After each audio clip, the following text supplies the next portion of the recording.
जी, इस वीडियो में हम बात करेंगे मूव टूल या सिलेक्शन टूल के बारे में और ट्रांसफॉर्म टूल के बारे में।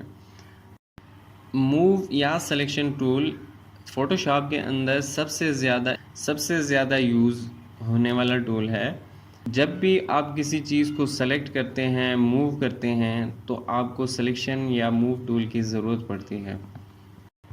मूव टूल की शॉर्ट की वी है।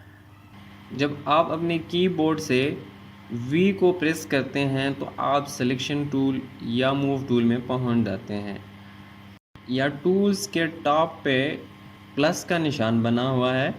अगर आप इस पे माउस ने कर्सर को लाके छोड़ेंगे तो आपके पास एक छोटे से विंडो में मूव टूल की शॉर्ट की और मूव टूल का फंक्शन नज़र आ जाता है। जैसा कि आप देख रहे हैं कि इस छोटे से विंडो में मूव टूल का फंक्शन या काम दिख रहा है, किस तरीके से ये मूव टूल काम कर रहा है। अगर यहाँ से आप इसको क्लिक करके सेलेक्ट करते हैं तब भी आपके पास मूव टूल सेलेक्ट हो जाता है। अगर मेरे पास मूव टूल या सिलेक्शन टूल पहले से ही सेलेक्ट है, जैसे ही मैं इस पर क्लिक करूँगा तो ये सेलेक्ट हो जाती है और इसके बाद मैं इसके साथ कोई भी काम करना चाहूँ, एक जगह से दूसरी जगह मूव करने के लिए, स्केल अप या स्केल डाउन करने के लिए, तो अब मैं ये कर सकता हूँ। ये कैनवस के किसी भी कोने में मैं इसे मूव कर सकता हूँ, कैनवस से बाहर भी निकाल सकता हूँ, कहीं पे भी मैं इसको एडजस्ट कर सकता हूँ। इसको छोटा बड़ा करने के लिए मैं इस शिफ्ट को होल्ड करके क्लिक करता हूँ।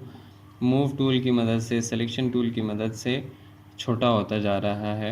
और अगर मैं यहाँ पे शिफ्ट के साथ ऑल्ट को भी प्रेस करूँ, यानी शिफ्ट प्लस ऑल्ट, उसके बाद इसको मैं छोटा बड़ा करना चाहूँ, तो अब इसका सेंटर लॉक हो जाता है। तो अब ये पिक्चर सेंटर से ही स्केल अप या स्केल डाउन हो जाती है, जैसे कि आपको नज़र आ रही है। अच्छा, ये तो मूव टूल का काम था। अब ट्रांसफॉर्म टूल क्या है?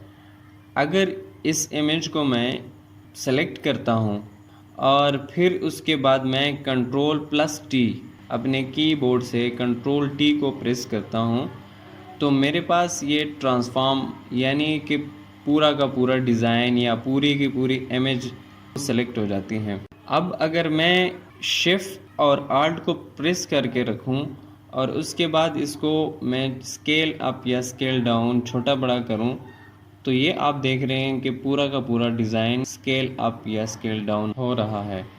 ट्रांसफॉर्म से क्या हुआ कि मेरी सिलेक्शन पक्की हो गई।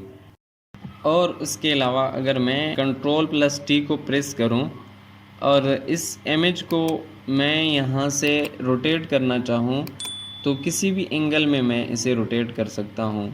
अगर आप किसी इमेज को या डिज़ाइन को कंट्रोल प्लस टी के साथ सेलेक्ट करते हैं, तो उसके बाद इस डिज़ाइन पे आके आप राइट क्लिक करते हैं तो आपके पास इस तरह की कुछ ऑप्शंस नज़र आती हैं। इसमें ये जो पहली वाली ऑप्शन है फ्री ट्रांसफॉर्म, ये तो मैं आपको बता चुका हूँ कि आप इस इमेज को कहीं पे भी आप छोटा बड़ा कर सकते हैं। दोबारा से राइट क्लिक करें। इस दूसरी ऑप्शन स्केल के ऑप्शन, ये भी मैं आपको बता चुका हूँ, अगर आप इसको स्केल अप या स्केल डाउन करें। और इसके अलावा यहाँ पे रोटेशन के ऑप्शन है। अच्छा, अब यहाँ पे न्यू ऑप्शन जो है वो स्क्यू के हैं। स्क्यू के ऑप्शन को मैं सेलेक्ट करूँ यहाँ से, किसी भी डिज़ाइन को आप किसी भी एंगल में रखना चाहें, इस तरह से आप इसको स्क्यू कर सकते हैं। जैसा कि आप देख रहे हैं इस डिज़ाइन के साथ मैं क्या कर रहा हूँ, स्क्यू की मदद से मैं इसको किसी भी एंगल में किसी कोने को पकड़ के कहीं पे भी रख सकता हूँ, इस डिज़ाइन को कोई भी शेप दे सकता हूँ। इसके अलावा यहाँ पे एक डिस्टॉर्ट वाली ऑप्शन है, ये भी तकरीबन स्क्यू की तरह ही काम करती है। एक और ऑप्शन है प्रोस्पेक्टिव, ये बड़े मज़े की ऑप्शन है। तो अगर मैं इसको यहाँ से सेलेक्ट करूँ और इस डिज़ाइन को मैं इस एंगल से पकड़ लूँ, तो ये आप देख रहे हैं कि ये प्रोस्पेक्टिव जो है वो मेरे डिज़ाइन के साथ क्या कर रहा है, और एक ख़ूबसूरत तरीके से आप इसे एडजस्ट कर सकते हैं।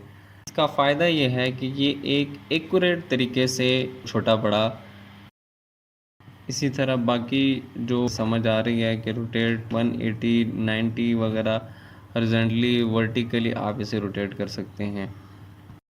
तो ये दोस्तों आपने मुख्तलिफ़ ऑप्शंस देखी मूव टूल या सिलेक्शन टूल के बारे में, और इसके अलावा ट्रांसफॉर्म टूल। तो चलें मज़ीद टूल्स को हम नेक्स्ट वीडियो में देखेंगे।